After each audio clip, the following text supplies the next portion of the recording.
What did Diddy do now? Let me tell you what Diddy did now. Diddy's lawyers are still fighting over what we talked about previously. If you did not watch yesterday's podcast, I'm going to try to give you a summary of yesterday's podcast the best that I can. So if you did watch yesterday's podcast, you are ahead of the curve. Diddy made another motion for bail. So Diddy's attorneys are going to continue to try it. Diddy's like, let me out of custody. The prosecution is like, ugh, please. First, the prosecution argued, you have shown nothing new to reopen this question. Like, you don't get to reopen the question of bail.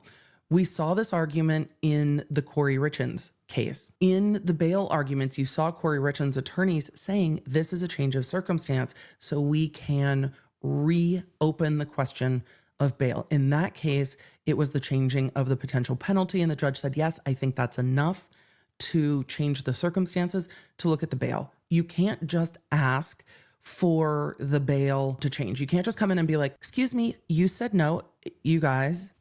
You can't just do it like your kid. Hey, I know you told me no, but I figured if I asked again 9,822 times that you would eventually say yes. The court is not having it. You can't just ask again because, well, you said no before, but maybe you'll change your mind now. There has to be a reason. The prosecution is saying that there's not a reason to reopen this question now. The defense is saying, yes, there is. There is a reason to reopen it now. There's a reason to reopen it now because we learned new things. And we learned new things from the discovery from the prosecutors. And the prosecutors are like, please, please. That's not the truth. So Diddy and the prosecutors are fighting over bail. In part of the prosecution's answer, they spill all of the tea about Diddy's notebook. No, it is not the new Law Nerd notebook. He could never. Custody would also be like, those stickers look like contraband. We're not doing it. And I'd be like, but they're just stickers. They're not Crest White strips. That's a deep callback to the Corey Richins case. But Diddy apparently had a notebook. The name of the notebook was redacted out of everywhere except for the footnote. So we now know it's the to-do notebook. And we heard about that in the court hearing as well. The prosecution brought in information from Diddy's to-do notebook. The way they got that information is that there had been a sweep of the MDC by law enforcement related to something else. Diddy's lawyers are like, this was a pretext. You made up a fake reason to search his jail cell. And they're like, no, we didn't. There are complaints about MDC. I speculated that they're dealing with contraband issues because they searched multiple housing units in the jail, but they also searched some offsite providers connected with the jail. So it seemed like they had a operation set. Whether it's pretext or not is kind of, six of one, half dozen of the other, because they don't need a reason because you're in jail.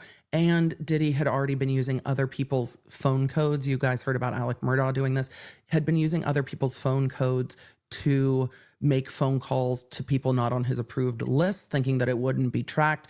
We are living in a digital age where those things aren't hard to track. I'm not going to talk more about it. We don't need to help people crime better. But just for anybody, if you do not think that the government can find you making a call when you are calling from a jail facility, that's hilarious. If you use another inmate's phone code number, you're not even really slowing down the process. You're just getting yourself in further trouble because it looks like you're up to fuckery. But custody's going to find you on your phone, not to mention they had tapped Diddy's phones well before any of this. So Diddy was using three-way calling. Also, you can't call up a known number or a number on your approved list and then be like, yo, I need you to call so-and-so, and then have that person initiate the call to the other person. You think they're not going to track that too? Boo. Come now. If anything, you slow them down minimally. So Diddy had been using other inmates' phone numbers. He'd been using three-way calling. He had been using a service that is disallowed in custody to have communications. The prosecution said he's trying to mask his communications so they don't find it. And it seemed that he was also offering or asking people on the other end of the phone. I'm sure they have somebody just assigned to listening to Diddy's phone calls, but they had listened to the fact that Diddy was offering payment to people's books and was putting money on people's books for letting him use their in custody code. Diddy was already breaking the rules of MDC. So did they need a reason to check his cell? No. The defense is arguing it's a pretext. However, a bunch of the stuff in his cell was photographed. This is what the prosecution said in their motion regarding bail. And in the bail motion, they argued that Diddy had offered to pay someone to make an Instagram post that refuted statements in one of the civil lawsuits. Some of you who have been following the case closely know what Instagram post we are talking about, but had made an Instagram post that was like, that wasn't my experience, to dispute what was coming up in one of the more recent civil lawsuits and offering payment there. So the prosecution was saying, if Diddy is allowed out, we are even more concerned about witness tampering, witness intimidation, intimidating victims, all. So then the defense came forward and said, excuse me, the things that you have taken, photographed, all the rest of it is attorney-client privilege, and how dare you? So then the judge said, y'all get into court tomorrow. Come to court immediately, all of you come into court immediately. So that's where we are. We are now talking about the get into court immediately regarding things in Diddy's jail cell that may or may not have been attorney-client privilege. Now, you guys know how this goes. Where else did we see this fight? I feel like we're in law school. In what other case did we see defense attorneys arguing that things taken from a defendant's jail cell were attorney-client privilege information? Corey Richins. Exactly. How well did that go? What did the court rule in that case? The court was like, nope, those are not privilege. Some of the things weren't even seen by the prosecution that weren't privileged. The prosecution here said, look, the things we were concerned about went to a filter team. The way I'm so mad they don't call it a taint team in the federal courts. Hey, it went to the filter team. And the filter team was deciding what was attorney-client privilege. And that's where we are stepping into the rest of this, because the 19th and the 20th, a whole bunch more shit was filed. Because of course it was. In his November 19th letter to the court filed prior to the hearing that same day, the defendant stated that a government investigator took photographs of several items, including intact pages from 2 different legal pads and ripped out pages from other legal pads. I think they meant that the photos were taken of pages that were ripped out, not that the investigator ripped out the photos, given the full context. The letter also described the legal pads in detail and argued that they were privileged in part because on top of the legal pads and notes, defendant has a folder marked legal, which put anyone on notice that anything along with the folder marked legal is attorney-client material. I don't know if that's accurate. I don't know if that puts people on notice in the jail. You'd be shocked at what people do to avoid detection into the jail. At the November 19th hearing, defense counsel presented the court with an intact legal pad with legal written on the binding, stating that the legal label on this and other pads showed that they were clearly protected by attorney-client privilege and should not be in the government's possession. The court notes that the sealed exhibit to government's brief includes photographs of 2 intact legal pads, both taken at the time of the BOP sweep. There is no writing on the binding of either pad. Oh shit, we're gonna back up. In his November 19th letter to the court, I'm rereading this whole thing again as my brain buffers. Defendant stated that a government investigator took photographs of several items, including intact pages from 2 different legal pads, and ripped out pages from other legal pads. We just read that. The letter also described the legal pads in detail and argued that they were privileged in part because on top of the legal pads and notes, defendant had a folder marked legal. That was in the prosecution's motion as well. And the prosecution's motion said the folder marked legal, or the envelope marked legal, was patted down to see if there was anything like more 3-dimensional in it that needed to be searched, but didn't open it. The defense said that that folder was put on top of the legal pads and like anything below it somebody should have been on notice. They said it put anyone on notice that everything along with the folder marked legal is attorney-client material. At the November 19th hearing, defense counsel presented the court with an intact legal pad with legal written on the binding.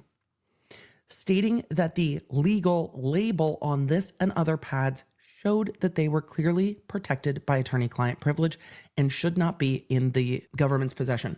So I don't have a legal pad here because I hate them, but they're saying that on the top of the legal pad on the binding, it said legal across the binding on the top of the legal pad. The court notes that the sealed exhibit to government's brief includes photographs of the 2 intact legal pads taken at the time of the Bureau of Prisons sweep. There is no writing on the binding of either pad. So the defense misrepresented to the court that that had always been there. So it was written after the photos were taken. And the defense counsel is not going to convince me that they didn't clock it. I'm going to tell you why. Let's finish reading this and I'm going to tell you why. Defense counsel, there is no way they didn't clock that in the photos from the government, it did not say legal on the binding. And then they represented to the court that that had been there at the time of the search and that the government willfully took attorney-client privilege, and the government should have known it was attorney-client privilege because the fucking legal pad said legal across the top, but in the photos, it's not there. So they represented to the court that it existed at the time when the court is calling them out saying clearly it did not. Photos taken at the time indicate there is no writing on the binding of either pad. At the scheduled hearing on Friday, November 22nd, defense counsel should be prepared to give the court further context on the legal label that the court was presented with at the November 19th hearing and to address why this label doesn't appear on the photographs in the court's possession and why it wasn't addressed in defendant's submission to the court made a few hours before the November 19th hearing. Oh, fuck. You in trouble. You are in trouble with the federal court. Well, the Diddy case has popped off in an unexpected way. At the hearing on November 19th, it seems the defense counsel provided to the court legal pads that photographs were taken of by the government, and they purported to the court that those legal pads said legal on the binding and that the government should have known that everything in those legal pads was attorney-client privileged. Of course, this is all coming up because the defense is asking for Diddy to get bail again. That hearing is scheduled to happen on November 22nd.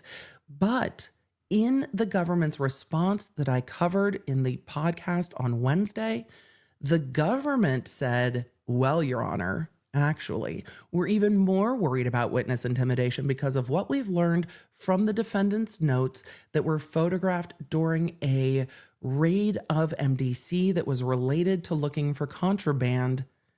And the defense came in and said, Your Honor, the government has taken attorney-client privilege information and they are using it against the defendant in their bail motion. And they can't do that, and we might need the government recused, and we might need the indictment dismissed, and the government can't do any of this. Then the defense came into court, showed the legal pads, and said, see, they say legal across the top. The government argued, look, the photographs taken of those legal pads contain information that is not privileged. We sent all the photographs to our filter team to filter anything that might be privileged, and we don't know when that writing got there. And then on November 20th, the court issues an order that says, the court notes that the sealed exhibit to the government's brief includes photographs of 2 intact legal pads taken at the time of the sweep. There is no writing on the binding of either pad. At the scheduled hearing on Friday, November 22nd, defense counsel should be prepared to explain themselves. The court says to give the court further context of the legal label that the court was presented with on November 19th and address why this label doesn't appear on the photographs in the court's possession and why it wasn't addressed in defendant's written submission to the court a few hours before the hearing. Did the defense go into court and misrepresent those legal pads? because the defense seems to have said to the court, the government willfully took attorney-client privileged information and knew it was privileged because those legal pads were marked legal. And they represented that to the court. And the court is saying, but in the photographs at the time of the raid, that writing is not on the legal pads. And you represented to the court that it was. So on Friday, you better come in here with an explanation as to why you never mentioned it before the hearing and why it's not in the photographs. Did you lie to the court? Is Diddy's legal team in trouble with this? Because the federal judge does not sound happy. Zealous advocacy is one thing. The duty of candor to the court and legal ethics are another. You cannot lie to the court. You cannot misrepresent to the court. You cannot leave out information to the court. And the defense didn't come into court and say, well, these legal pads seem to say legal on it. They said the prosecution should have known because these are clearly marked legal. And the court said, it's not marked that way in the photographs. Oh, defense, you're going to need to explain to the court if you lied on the record. Is the defense going to get sanctioned? They could. Was that a willful misrepresentation to the court? Because you know what? It doesn't seem that they said, and maybe we'll see the transcripts down the road because this is going to get litigated a lot. It seems that they said from reporting, not my client tells me these were marked. They seem to represent it as a fact. Ooh, defense, you in danger. We had to go code red for that fuckery. Oh, I'm waiting to see what happens on Friday. Stay tuned. I'll be breaking it down in quick bits on Monday because damn, this case is going to be like this, isn't it? Though I will say the defense writing in that November 19th submission read like a novella. It really, the drama has been turned up to a 10 in this case, and we are still so far from trial. What's going to happen next? Nobody knows. For deep dives into the stories that I covered here, you can find them on my YouTube channel at The Emily D. Baker and The Emily Show podcast. I stream every Tuesday and Thursday. The podcast goes live on Wednesdays. And if you want to stay in the loop with everything I'm doing, receive the fastest notifications out there, and get more Law Nerd community, join me at lawnerdapp.com, our free app for iOS and Android.